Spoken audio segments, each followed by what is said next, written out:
विश्व स्वास्थ्य संगठन ने बुधवार को एमपॉक्स यानी मंकी पॉक्स को ग्लोबल पब्लिक हेल्थ इमरजेंसी घोषित किया है।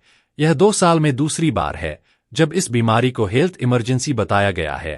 कांगो में इस बीमारी का प्रकोप फैला हुआ है, जिसकी चपेट में पड़ोसी देश भी आ गए हैं। मंकी पॉक्स चेचक जैसी एक वायरल बीमारी है। आमतौर इस वायरस से संक्रमण के ज्यादा दुष्प्रभाव नहीं होते हैं, लेकिन दुर्लभ मामलों में यह घातक हो सकता है। इसके चलते फ्लू जैसे लक्षण दिखते हैं और शरीर पर मवाद से भरे घाव हो जाते हैं। यह virus orthopox virus genus family का ही मेंबर है, जो चेचक के लिए भी जिम्मेदार है।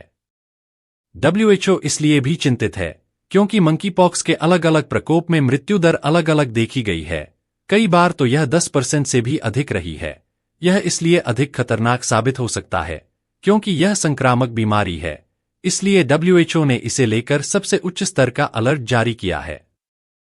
Africa centre for disease control and prevention के मुताबिक इस साल अब तक अफ्रीकी महाद्वीप पर एमपॉक्स के 17,000 से अधिक संदिग्ध मामले सामने आए हैं, जबकि 517 मौतें रिपोर्ट की गई हैं। पिछले साल इसी अवधि की तुलना में इस साल मामलों में 160% की बढ़ोतरी हुई है। कुल मिलाकर 13 देशों में एमपॉक्स के मामले दर्ज किए गए हैं।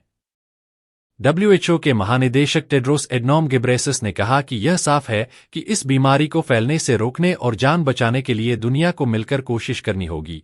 इस हफ्ते की शुरुआत में अफ्रीका की टॉप पब्लिक हेल्थ बॉडी ने अफ्रीका में एमपॉक्स आपातकाल घोषित किया था। साथ ही चेतावनी दी थी कि यह वायरल इन्फेक्शन खतरनाक दर से फैल रहा है।